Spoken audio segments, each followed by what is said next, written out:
here we go, Red Sea. Let's hear you out there. I tell you, you know what? Let's pick up where the D-backs left off last night. How about that for a game plan, huh? Maybe we'll take those brooms out to SoFi. You know what? I mean, it is Beat LA week for both the D-backs and the Cardinals. And if it turns into Beat Down LA, well, that's perfectly fine as well, is it not? Absolutely. It's the Big Red Rage presented by Santan Ford in Gilbert. We are live from Trophy in Chandler, located on Queen Creek Road between Price and Dobson. Paul Calvisi here. Dani Sureck, everyone over there, in for Ron Wolfley tonight. Big shoes to fill tonight. And Dani, you know our policy. No, I don't, but I'm scared. Under no circumstances for more than 2 decades do we ever permit Cowboys on this show. But that's strictly the Dallas Cowboys, okay? And they were disposed and dispatched of earlier this season, the Dallas Cowboys. Now, small town Oklahoma Cowboys, who happen to be Cardinals' first-round picks and first-stringers on defense. Oh, absolutely. Everyone give it up for Zaven Collins tonight on the Big Red Rage. Thank you, guys. Thank you. It's awesome being here. And you answer to that, right, Cowboy? Sometimes, depending on the reference, but yeah. Well, if Dani, you tell us, what was just posted on the Cardinals YouTube page today, right? Fit check. I'm going to kick it over to you, the 18 to 34 demo, to explain exactly what's up there right now. I don't know, Paul. You've got better style than I do. No, Fit Check is a new series. It was really interesting. Zaven was the first player that was shown in this, and it's pretty much players breaking down their outfits, really just on game day explaining their style. And I got to say, the outfit you wore, Zaven, that they were doing close-ups of you walking into the stadium, I don't know what game that was, but it was a nice, like, 80s flair you were talking about. You had, like, a custom belt buckle. You were going into detail about the cowboy hat and the feather and the shirt you're wearing and talking all about your style, which is pretty interesting, which you said is vintage and Western. It's a pretty good, I feel like, description of your style. Somewhat, yeah. I would say it's very vintage. It's not new school or, like, the new street stuff. I kind of mix that in sometimes when I want to. But, yeah, it was fun. They brought that idea to me, and I was lucky because I'd ordered a few pair of jeans a couple days before, didn't even wash them or do anything, just threw them right on and walked out. They were a little tight, but it was fun. It was a good time. I'm told it's all about the accessories, Zaven. Okay, the accessories. So I was impressed. Like, the hat was from where? If that was from Nashville, I got that in Nashville. I went on one of my best friends was getting married, so we went on a bachelor's trip there. I had a few hats made, and I came home with a box full of, like, you know, walking on the plane with a hat, holding one. Everyone was looking at me crazy. I was like, it's Nashville. I had to get hats made. But, yeah. And then the belt buckle. I bought that. We were walking through, you know, if anyone's been to Las Vegas, like, there's all these shops everywhere inside the casinos, and they're, you know, I'm sitting there, and all of a sudden, like, there's one shop out of all these that had, like, cowboy hats, and I was like, I better walk in there. I walk in there, and they had these crazy belt buckles and everything, so I was like, I'll get one. So I ended up getting one. It was fun. And then the boots, right? Yeah, Tacovas, just right up north in North Scottsdale and Kierland. If you guys have been there, go buy some Tacovas. I really enjoy those. Good boots. But I will say in the Fit Check, I liked the throwback to your college Fit Check, which was a suit that you quickly had hemmed, but it was all based around this big coat. Yeah, so my grandfather, Frank, he had gave me that coat a while back, and I was like, really? And he's like, yeah, I had this from whenever. I tried to find it. The company had shut down in like 1975, so it was something crazy. There's like no records of it. So the coat is super old. Yeah, I'll break that out maybe in like Chicago game. When Yeah, it's got cold. some fur on it. Yeah, it's crazy. Nice. It's super old school for sure. Something you'd see like in a Godfather movie, right? Yeah, So it's something. It's super big too. That's good. All right, so that's up there on the Cardinals YouTube page. Let's throw it back to last Sunday and the game against Cincinnati. Yet again, a game the Cardinals were in until you got to the fourth quarter in this last one. And here's Jonathan Gannon talking about that aspect of the season. I mean, we're in the game. You know, you had a chance to win the game, in my opinion. You know, and they made a couple more plays than we did, but our guys fight. And we're competitive right now, and every game we're playing, we got to start winning some games. You know, and so we talked about that. How do we do that? So we laid out a blueprint for them and go back to work this week. You know, I'd say in a lot of regards, at least based on the national media, those who aren't around the team on a daily basis, the Cardinals have already exceeded expectations, right? For sure. Cardinals have looked different on film. Almost every one of your opponents has said, based on what they expected coming into the season. So you just first tell us about JG and the culture and how things are different and where things are trending right now? Yeah, so definitely things are trending up. We're on a team last year where I felt when you're in kind of the situation we are now with the record, guys kind of look at that, and I kind of, they kind of just, you feel that aura of guys, and they tend to not maybe care as much, and that's kind of left. It's not there anymore. It's focus on this day, focus on this task, and move in. Try and get to the games, and you just got to finish whenever it comes time. We've been in all these close games. I feel like it's been a lot better.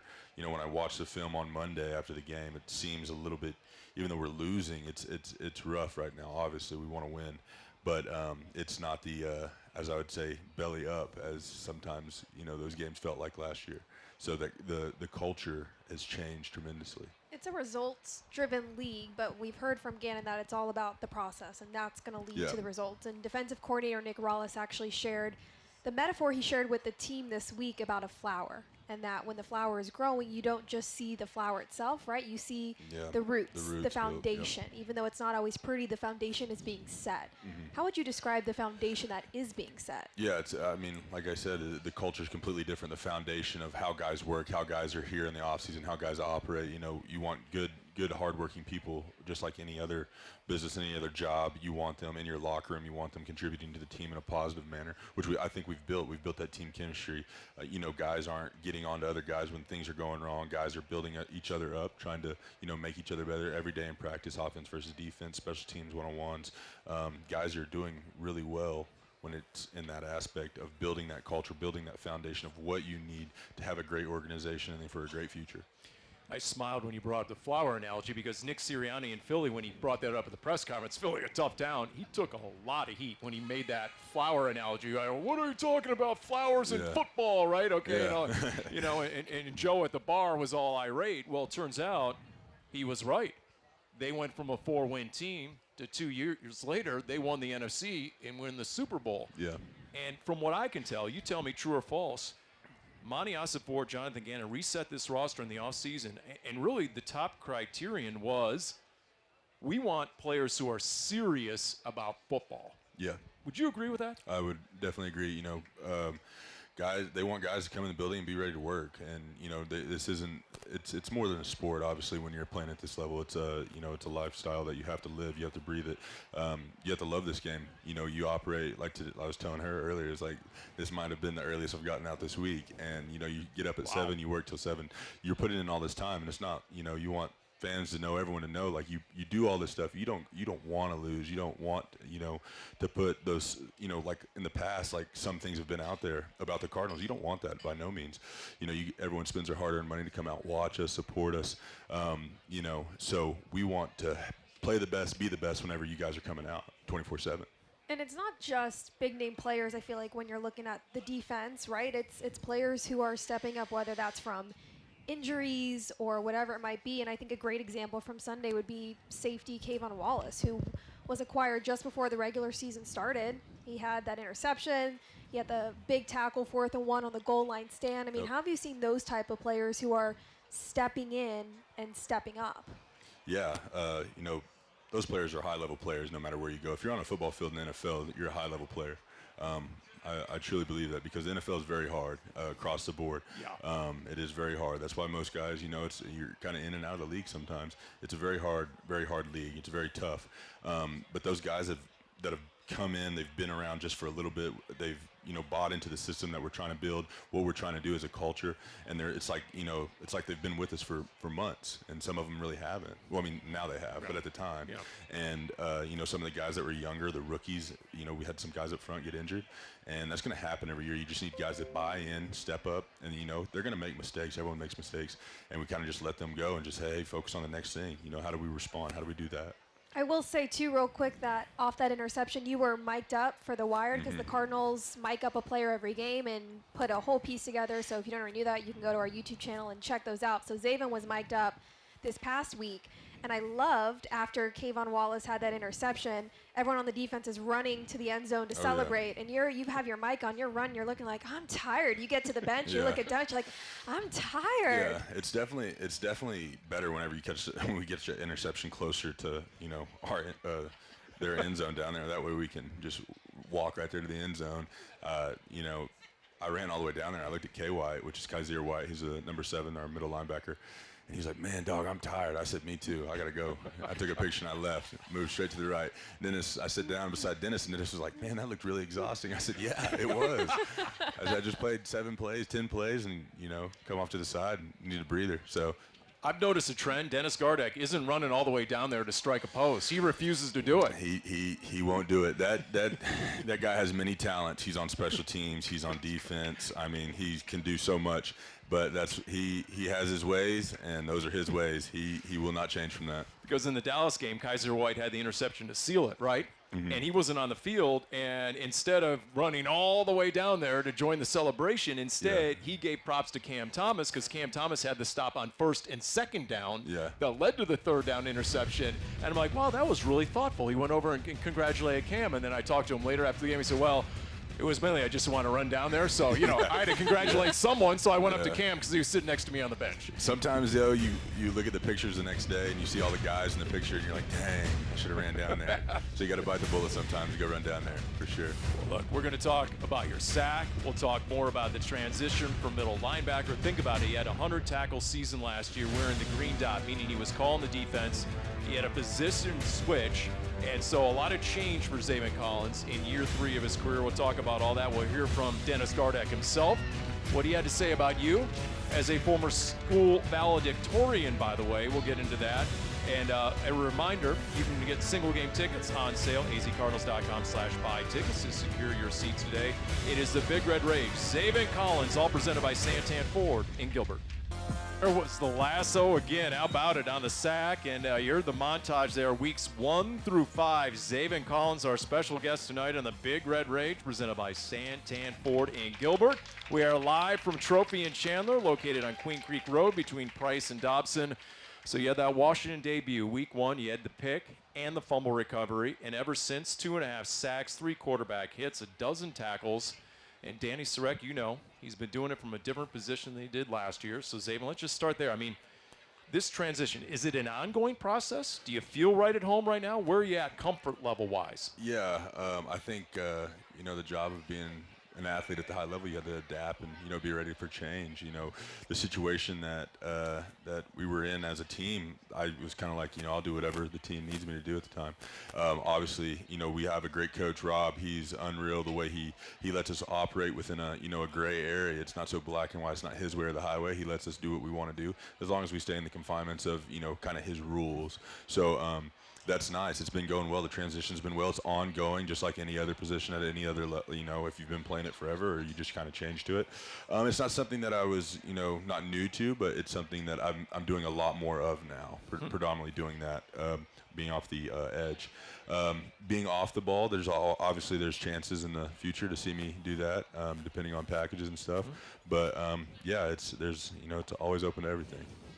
When we were talking throughout the offseason, when the season was getting started, about this position change to your teammates in that room, your coaches, the first thing everybody said when asked, what does Zaven Collins have that's going to make him successful in this position switch, was your intelligence. It was always very quickly followed by your size and how big and strong you are, but your IQ is what everybody started with. How seamless has that been from the mental side, not just moving inside to outside, but now you're not calling the defense? Do you feel like you're being able to play a little more freely? You're not having to, think as much. You can just kind of react. Yeah, it's you kind of just hear the job and go do it. Translating it can be a hassle sometimes because, there's different formations, different sets. You're having to tell 10 other grown men, some guys have been in the league 10 years what to do, and sometimes you got to be able to tell them, hey, you're screwing up right here. You got to get this right. You have to know all the checks, all the empties, the 3rd and 2, 3rd and 1. They're doing hurry up. What are they in 11, 12? All this stuff you got to know. Yeah. It's a long list, guys. I could go on forever. But it's nice kind of being able to play a little bit more free. Just hear the call, go from there, know my rules, and that's it. Well, here's Dennis Gardeck talking about that, okay? All right, your partner in crime. And this is over the summer. This is the off season. Here's Gardeck on Zaven Collins. He's got to be one of the smartest outside backers there's ever been. Just coming from inside, he knows how everything's tied together so well. So he's incredibly smart. And then he's actually huge, if you guys haven't noticed. I saw a picture of me next to him, and I look like his kid brother, so... You know, you look at your outside linebacker room, and 9 different guys have sacks on this team right now. And there's guys, everyone's like a little bit different. Gardeck is nothing like you in terms of body type. Victor Dimukeji, right? Just a raging bull. And then you got B.J. Ojolari, Myjay Sanders coming back. I know I'm missing guys right now, but everybody seems to be a little different. Do you think that works to your advantage? Because as you guys get into a rotation, I mean, these tackles can't really lock into one sort of rusher. Yeah, that's kind of the upper hand that you have on the offense as a defensive end / outside linebacker. It's, I kind of, you know, it's kind of like the bullpen of baseball. You know, Right. you get in there, they throw different pitchers, everything's different. Oh, new pitcher's up. So whenever you're throwing different guys at a tackle, his set will change sometimes. You know, if it's Dennis, they're going to be scared of his speed. You know, his bend. Myjay, same thing, speed, bend. You know, you talk about Victor and how he can, you know, really put pressure by physicality. And, you know, there's some guys out there that can kind of do it all. Yeah, that's pretty crazy. I can't believe Dennis said that about me. That's the nicest thing he's ever said. He also said, by the way, that it's much easier to play outside linebacker than what you were doing last year. He's like, look, outside linebacker, let's boil it down. Either the play's coming at you or it's going away from you. Yep. So- You go right or left. That's about it. The two of you are pretty close, and for the last couple years, we've really just seen sparks. He was more of that special teams player. He has been phenomenal this season. He's been starting. He's been very active, a big part of this defense.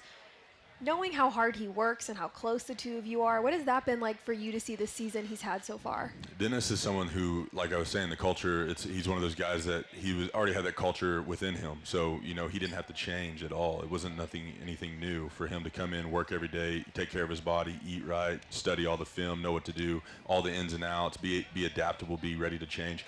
That's something that was already built within inside of him. So he does that every day on a daily basis. So that makes him an incredible player. And then obviously, you know, him getting his chance to go out there and shine, and you know, he's extended it from special teams now to defense and has done all this stuff. I go to him asking like, what is this? And he's like, well, I just, you know, bend down, turn. I'm like, okay, I can't do that. But he's very smart. He helps me translate sometimes the things that you're feeling as a pass rusher, because it's so much about feel, into the things that I want to do. So we kind of work with tandem with each other, and then we get to work a lot with drops. You know, he's very good. He played a little bit of off ball early on in his career, like I did. And then, you know, so we're trying to help guys that are younger and that have been probably more predominantly just rushing the edge and not dropping that much sometimes, trying to help them with understanding coverages, understanding route concepts, stuff like that. So he's very smart. You mentioned the switch, off ball to now you're on the line of scrimmage. Here's your position coach, outside linebackers coach, Rob Rodriguez on Zaven Collins. The Zaven you see today will be a different Zaven in December. We asked something very difficult of him when we asked him to move here. This is not easy. Not everybody can do it. And so the work that he's had to put in just to get to this point has been extraordinary. And he just shows up every day and keeps fighting. I know how far he can go, and I know how far he will go. I don't know how long it's going to take. And I just love that every day he doesn't take steps back. He keeps pushing and pushing. Even when he runs into some roadblocks, he just keeps coming back. You know what's interesting, in Minnesota during training camp, I talked to some of the personnel guys, some of the coaches. They said, because they were with different teams at the time, when you were coming out in the draft 3 years ago, they had you earmarked as an outside linebacker. Yeah, we played a very different defense in college. We were a 3-3-5, and it was very weird. But sometimes I'd come off the edge, sometimes I'd blitz in between the tackles. It was very, very weird, unorthodox for sure. So guys really didn't know what to do with me, and it's kind of been like that since I was going into college. So it's nice now to kind of finally just have a home and stick with it. Here's a rando question. I saw in your bio, I didn't realize this, that you won the Bronco Nagurski Trophy when you were at Tulsa. I mean, that is big time. I was thinking like the Bronco Nagurski Trophy. That's got to be pretty dang cool. I mean, I could Google it up right now, but tell me, what does that thing look like? Well, I mean, and where do you have it? Where is it residing right now? The Nagurski Trophy was actually the plaque. Okay. The Bednarik one was Chuck Bednarik was a big trophy. It was a big trophy, yeah. That was a big one. So it sort of belies the name is what you're saying. Yeah, Okay. it All was. right. But those are some awesome trophies. I actually don't have those. My mom has those. Okay. If you walk into my mom's house, it looks, I don't know, it's like a memoir of me in college and all this stuff. So I was like, Mom, you got to, let's put something else up. Do you still get a text from your mom on game day? Every day, every game. Every Really? game. Yep, every game. Can you Every share? game. Is it classified info? What does she say? Yeah, you guys, do I have time? Sure. All right. So that's good, Danny. How about that? Mom still texts, big time, tough guy, outside linebacker, right? NFL budding star Zaven Collins still gets a text from his mom before kickoff every game. She said, "Good morning, sunshine. Be great today. I think it's a 3-sack day." I said, "Ooh, Steve, you want a lot, Mom. For sure. Keep God close to do you. I love you so much." Yeah. So she texts me stuff like that. I was raised by a single mother. Me and her are very close. But yeah, she texts me all the time, and she's someone that's always, been in my corner, but she's also expected a lot always. She requires the most, which I think has set me up for success in life, for sure. When it goes back to Rob Rodriguez, your coach, we've seen all offseason with this change, you were getting a lot of one-on-one work with him off on the side during practice. How has he helped really speed up this process for you to make this switch? Yeah. This is his first time, too, working in the NFL. Well, yeah, he as a true positional coach, Right. he's always, been an assistant, and he's worked around some great guys. He's worked around JG and Nick, obviously, for a few years back in the past when they were all in Minnesota. But, it's most of the time whenever you have a position switch and they get guys, like, they try and just, like, break them down to complete bare bones and try and do all this stuff with them, which, kind of hurts players sometimes at their core because they've been doing that for so long. He kind of just took what I was telling him and what I was giving him and just made minor tweaks here and there, and we continue to do that, make minor tweaks, understand the feel of your body, understand the feel of the tackles, of the guards, of what they're giving you, how to use your hands, how to use your body. So, it's just been minor adjustments, and that's been awesome. You guys have been at the bottom of the league in blitz rate this year. Did you expect that? Right? Last year, man, you guys blitzed. You were like top 3. Yeah, we blitzed a lot last year. It's a lot of pressure calls. This year, kind of just playing defense, and we've been playing well, I believe. So it's kind of refreshing, actually, in a lot of ways. Episode 65 of the Dave Pasch Podcast featuring Cardinals quarterback Josh Dobbs. This is a really good listen, the Pasch Pod, and you can find it via Twitter @PaschPod. In fact, when we come back, somebody asked Josh Dobbs if he believes in UFOs and aliens. Who could that be? I don't know. Somebody got really bored during the press conference and asked him that question at the end, and so we'll hear the answer. We'll also hear what Zaven had to say with J.J. Watt last year when it came to hockey. Oh, that's can't miss. That'll be interesting. We're live from Trophy and Chandler, located on Queen Creek Road between Price and Dobson. It's the Big Red Rage with Zaven Collins, presented by Santan Ford in Gilbert. And there's an injured Cardinal. Boy, the Cardinals cannot afford to have anybody else go down in the defense, but got a man down at the 38-yard line. And it's Zaven Collins. Oh, boy. He looks to be in a lot of pain right now. He's motioning to the team doc as if he got poked in the eye, and kind of looking at his right eye. There's something going on there. You have to wear a patch for a while? Yeah, I wore a patch for the first 2 days. I'm telling you, this right eye was all over the place. Like, I was seeing double of everything. Did you talk like a pirate? No, I didn't. I had a lot of people text me, though, and just send me, like, emojis of, pirates or whatever it was. It was funny. Arr, you're a slimy dog, matey. Me barnacles are killing me. Hoist the colors. See what happens, and then Pasch laughs, and he just encourages it more. Whenever Wolf talks like a pirate, he doesn't need any sort of excuse. Wolf's going to talk like a pirate, and that's all we needed was Jim Almohandro asking Zaven Collins in the locker room about the eye patch he had to wear for a while after the Dallas injury, and you could hear all of us holding our breath on air because, true or false, you were in a lot of pain, correct? Yeah, I was. It was an injury that I've never really had happen before. I've kind of been poked in the eye. It comes with, football. I've had hands go through the face mask, hit you, give you a black eye. But this was it was pretty vicious. I don't think it was on purpose, but he got dentist too. Not as bad. But, it injured the upper right part of my right eye, caused some nerve damage. It took like chunks of my eyeball out. It was crazy.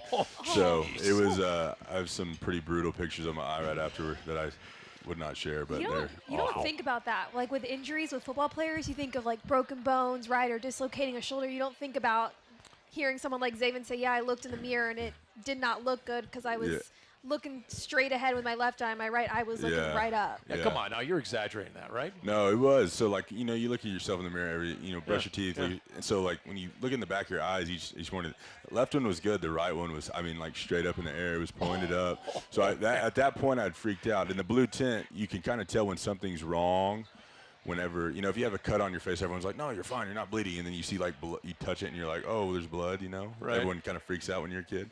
See, this is the same thing, except I knew there was no blood or anything like that. And I'm pretty usually calm with injuries. It was a lot of pain. But when I was walking into the locker room, I was like, man, I better stop in the mirror and just see what's wrong. And yeah, when I looked, it freaked me out pretty good. Wow.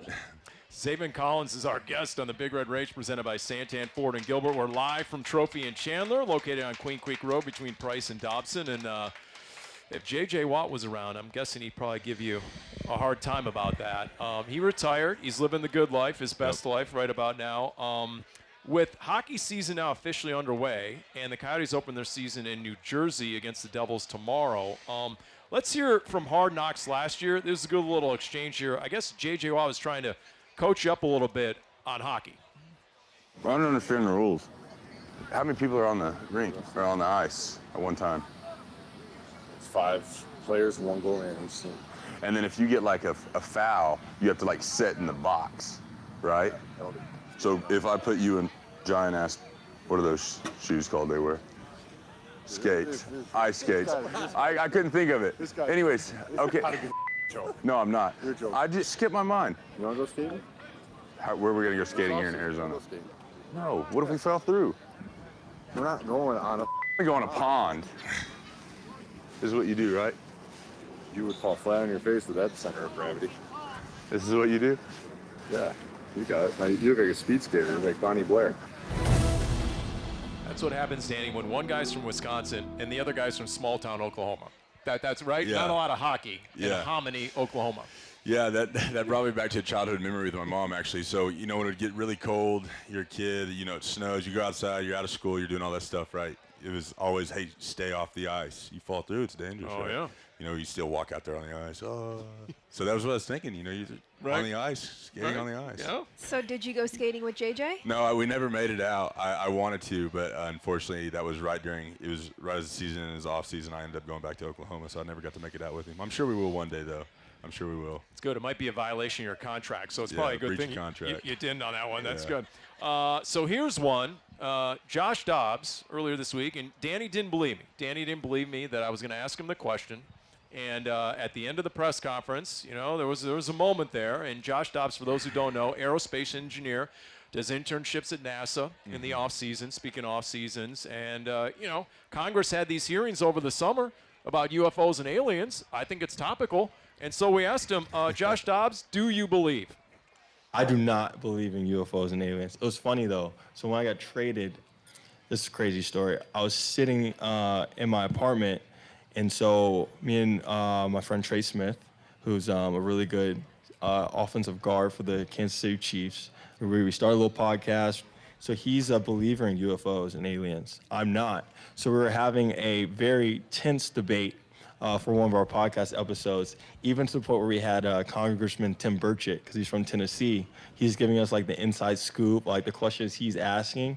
And literally an hour into this podcast, that's when I got a call from Andrew Berry. I was getting traded, so I was like, hey, y'all, we're going to have to finish up this conversation a little bit later.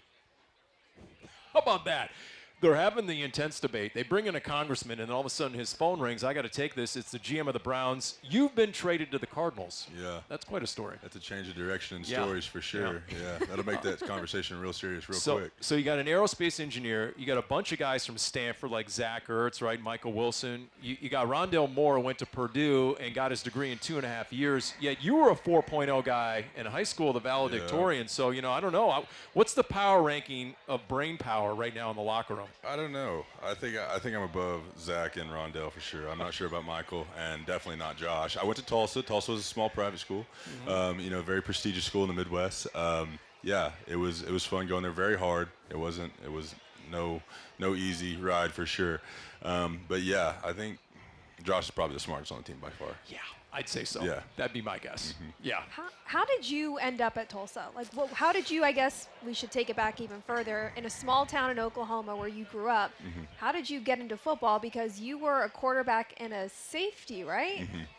Yeah, so going back to Oklahoma, small town, it's very rich in football history where I was from. We had actually a few guys from a long time ago play in the league. It was a very long time ago. But, you know, every once in a while, have some guys go to smaller schools. 1 or 2 guys go to OU, OSU, but that had been since the 80s. Being from a small town, where you kind of get looked over in recruiting because you really just don't play anyone. Had all the other tangibles there, was smart, knew what to do, had the right size to play, right speed. Just had no film when it was coming to – I was playing guys that, you know, they're just – I mean, the high school pictures, it looks like you're playing against the kicker. I mean, there's like 21 kickers out there. That's what it looks like. We were beating the brakes off of them for sure. And but, yeah, so no one really take me. And, you know, Tulsa, that's where Bill Young was at the time. He's a big coach in college. He was in the league for a little bit, a long time ago. He offered me, and that was my only offer. I signed as an athlete, not knowing I was going to play. Started at off-ball linebacker and kind of just went from there. And this is kind of where I've ended up now. It's amazing. He ran for 4,000 yards and like 50 touchdowns in high school. If I was a parent, I'd come down and take my kid off the field. I mean, you're running 6'4", now 270 pounds. How has that been? I mean, what was your weight when you first entered Tulsa? So first entering Tulsa, I was like 6'3", growing still, and then I was 220 pounds. Okay. Yeah. And so now I'm, and then it's changed. Obviously, I got kind of too heavy in college. They wanted to bring it down, so we brought it down to like 260. And then in the league, they didn't like that, so I was like, okay, we'll get to 255. And then now, since new change of organization, change of position, I'm back to 270. So it's like being able to fluctuate with your body and stuff like that. You got to be in tune with your body. You got to be in tune with your health. So that's been fun. It's been easy for me. It's not something that I've ever worried about. So, like, when you did that in the offseason to get to 270, did you, like, just walk in and order the left side of the menu? Yeah, I just walked. I kind of, just eat more. That's about it, I can have ice cream. Time. I can have ice cream at night, Yeah, that's a Love good deal. Bluebell. I was going to say, is there something you can't eat now that you miss that you go in on the off season? No, in the off season, I kind of just eat whatever. You know, there's not too many. So I grew up in a town. Our town population's 2,000 people, and that's large. I graduated with 40 people in my high school. That was in my class. The entire, freshman through senior, just 200 people, maybe, probably like 150. But so we did. So growing up there, there's not much to eat. It was my grandmother. I grew up every night religiously going to my grandmother's house, eating dinner with her every night. So in a small town, what'd you do to stay busy? Not much. I mean, hunt, fish. That was about it. Yeah, go outside. So if you could have like a dream hunting trip in the off season, where would you go? What would you hunt? I don't know. I think here in Arizona, the bighorn rams are pretty cool here. Very hard to be able to do that. You got to go into a draw. It's a big, long, complicated process. It's that'd be fun. I know a guy. It took him more than 40 years. He's an older gentleman, and he finally got one. I'm like, man, you know what? I don't know what I'll have to do. You can just go to Texas and hunt about anything you want now. So everything's great down there. What's amazing, Danny, is you look at his bio, and once again, true or false, your first sport was gymnastics? Yeah, when I was young. I told my mom, I don't know why I told her that, and she's like, all right, let's do it. And we did it. And then I got way too big. I had to get out of it. There's a rookie that I've talked to who also grew up doing gymnastics. Mm-hmm. I want to see if you can guess. I'll give you, it was a rookie. Can you guess off that? I think it might surprise people to know this was one of his first sports. Paris Johnson. Yes. Really? Wow. Did you know that? That was just a good guess. It's good, I think, for kids to be in, obviously, not contact, contact sports, but for sports for kids to fall over and then be able to get back up. You know what I mean? Like that teaches, I don't know what it is. Buddy Morris is the one who told me this. He gave me like a 50-minute spiel about this on like a random Tuesday morning about kids need to be knocked down and picked up. And I'm like, okay, buddy, I got to go work out. That's Buddy Morris, the most strength coach there ever was, or however the saying goes about Buddy. You know what's funny is I was trying to get some intel like on what makes Dennis Gardeck so lethal as a pass rusher, and a lot of guys cited his balance and what he does in boxing and like MMA in the off season. Yeah, it's all about hands and eyes. It's a combative sport, obviously, and it's very combative hands-on whenever it comes to engaging with the tackler, engaging with guards constantly. You're catching hands. Sometimes you're matching each other's hands. He does that in the off season. A lot of guys do that. By the way, you're avoiding the topic. Do you or do you not believe in UFOs and aliens? Oh, sorry. Yeah, I think I'll believe.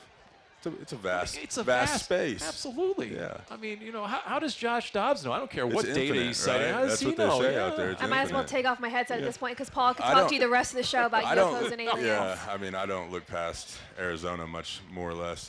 the space. I don't get into that. I mean, a big thinker like Josh, I mean, it sounds a little myopic to Yeah. think there's no UFOs and aliens He out might there. be legally binded not to tell us. That's true.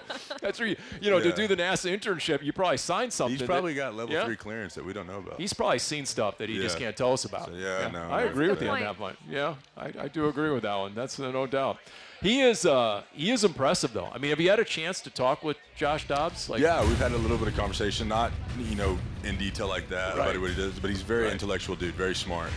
I mean, for him to come in and just take the offense over in like 8 days, and I know he's in Cleveland, he's familiar Yeah. with it, but to get up there and actually, and he's changing plays at the line and he's audibling stuff. I mean, it's Yeah, that position's hard. I've looked at one of those scripts compared to ours, and it is, I mean, it's a lot. Yeah, you thought playing middle linebacker was Yeah, tough, no, right? that's hard. Yeah, Yep. that's no joke. Single game tickets on sale now. Go to azcardinals.com/buy tickets to secure your seats today. All right, Cardinals going to LA. It's beat LA week, right? You got to pick up on what the D-backs did against the Dodgers. You're going to go into SoFi, and guess what? Last time you went to SoFi, you got to win. So what is the formula this time around? We'll ask Zaven Collins when we come back. We're live from Trophy and Chandler, located on Queen Creek Road between Price and Dobson. Is the Big Red Rage, presented by Santan Ford in Gilbert. It's been beat LA each of the last 2 regular season games in LA by the Cardinals. It's the Big Red Rage, presented by Santan Ford in Gilbert. Down the stretch we come with Zaven Collins, everyone, live from Trophy and Chandler, located on Queen Creek Road between Price and Dobson. I don't have to tell you what a tough tackle James Conner is. When you're on the bench, right, and you get in your Gatorade, do you ever look up at the big screen and do you ever laugh? A guy's whiffing on him or getting trucked by James Conner? I mean, I honestly see that, yeah, and then I see some of the hits that he takes. I'm like, man, that has to hurt. And then, because, we were just talking about, how guys get hit in the league, Yep. it's full-size man coming at another full-size man, full speed. And, yeah, I see some of the hits he takes, and he just gets right back up and keeps going and keeps going and keeps going. And I'm like, man, he's definitely runs angry for sure. The crazy thing is recently when he was talking to the media, someone was asking about those hits, and if he wakes up on a Monday feeling like he got hit by a bus, he's like, no, not really. I'm like, Yeah. how is that possible? Yeah, I do. Yeah, what is a Monday morning like for you? Well, in the morning you'll get up and that's like obviously like when onset, soreness, everything, can barely move, every joint hurts, and then you kind of get up, work that out of you, do a workout, do a run, and then pretty much it'll be gone by Tuesday for the most part, unless it's been a brutal game. Playing people like San Fran, very, downhill, very physical game. People like the Eagles, very physical team. Yeah, those games are, it's going to be pretty sore. Was it worse last year when you were basically playing every single snap at middle linebacker? Yeah, somewhat, yeah. It wasn't some vicious hits as it is like going Right. against O-linemen the whole Yeah, time. that's true. Yeah, you're right. You trade one for the other. Yeah, sorry. Yeah, okay. Yeah. Well, here's your defensive coordinator, Nick Rawlis, just talking about the Rams, their quarterback who is big time. They got some big time skill players, obviously. Here's Nick Rawlis. Right now, they're playing at a high level. Quarterback's obviously elite player, can put the ball anywhere, and he's willing to put the ball anywhere. Knows how to get it out of his hand fast, and the skill are good. Obviously, you saw Cooper Kupp came back. He was definitely featured in that last game. He's got a huge route tree that you got to account for, and overall, McVay's offense is good. No doubt. He's still one of the great minds offensively in this league. They're top 5 in passing in almost every category. So what jumps off the film when you assess the Rams, Zaven? Yeah, like you said, they spread the ball out very well. They get the ball to a lot of different players. They've had some young guys step up for them, be very, very contributing to their team.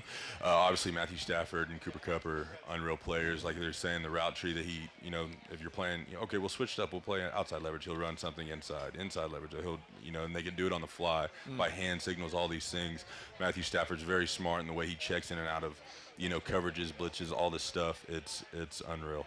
It's interesting because Matthew Stafford might be, so far this season, the most immobile quarterback you would have faced in terms of he doesn't typically extend plays the way that some of the other quarterbacks you faced have. But what you were saying, he's been in the league for so long, he can see everything and read it so well that doesn't really matter. That's not going to stop him from finding success. Yeah, he can definitely spit the ball out whenever he wants to whoever he wants. He can make any throw on the field. Great arm, great at reading coverages, and will expose you if you do some things wrong. Well, you're going to like this number. He's been sacked a dozen times in the past 3 games. So we'll see. We'll see if the Cardinals can get home. I'm curious, like last year, you're playing middle linebacker. So to what degree is it middle linebacker against quarterback? You're checking into something. No, he's checking out of something. How much of that cat and mouse game goes on? You know, for a QB, I think it's more about the disguise of the defense. You know, you want to make some things look like it's an umbrella in the back end, and then some things you have what's called post-close, where there's just one single guy high back there. And if you can disguise things on quarterback and change rapidly and suddenly, you know, you can mess up some of their progression, some of their reads, because some quarterbacks like him, he's so smart. As soon as you tip your hat or tip your hand, he will know what to do with the ball instantly. And some of those wide receivers like Cooper Kupp, if you show your leverage one time, he can figure out what to do off of it. You've made it clear you're not one to really trash talk. But when Yeah. it's a divisional opponent like the Rams, a team you know that you're going to end up seeing a second time, is it getting a little more chippy out there? No, it kind of depends on how the game goes. If some dirty things have been done on the field, definitely can get more chippy. But yeah, I don't like to talk too much. I'll get out of breath and we'll fumble my words and do all kinds of things. I feel like that's what most people say. There's got to be someone on the defense who trash talks for everyone, right? Who's the talker? There's really no talkers, honestly, Really? now. Yeah, Now, he says. Yeah, in the past when I was a rookie and last year there was Yeah. some trash talkers, but no, There were there's not really. a couple of talkers who got let go after the Niners game. A couple of DBs who were part of that down on the field. In fact, I'll say this. In that locker room at the Niners after that game, I got the sense the Cardinals, both sides of the ball, are looking forward to the rematch in December against the Niners. That was an energetic game. Yeah, you know, playing the Niners, you know, I believe the OC for the Seahawks, you know, the Seahawks, the Niners, and the Rams are all in our division. They all that offense somewhat stems from a West Coast Shanahan tree, so they're very similar in how they do some things. So it's like, you know, you get to play them quite a bit each year, see their techniques. I hear from guys that, like McVay and Shanahan, try and steal your eyes. Yeah. What do they mean by that?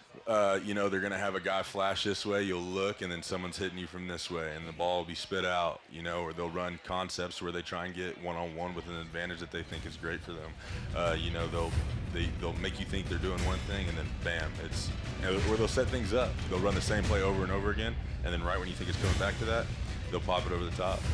Zaven, we really enjoyed it. We really did. Great stuff. Great stuff. Appreciate you guys. Thank you. Thank you all for coming. You know, and once again, you go to the Cardinals YouTube page, you'll see his fit check. He was wired up in the last game, so it's multimedia. Zaven Collins this week. It's been busy. It's been busy the last couple days. You need to go sit on your couch with some good food from Trophy here and just chill out the rest of the night. Yep, for All sure. right. Hey, special thanks to Zaven Collins. For Dani Sureck, I'm Paul Calvisi. Special thanks, as always, Jim Almohandro, Cody Fincher, Lauren Coble, Walt Ellis, Lawrence Ellis as well. This has been the Big Red Rage with Zaven Collins, and presented by Santan Ford and Gilbert. We are Santan Ford. We'll see you next Thursday night from Trophy in Chandler.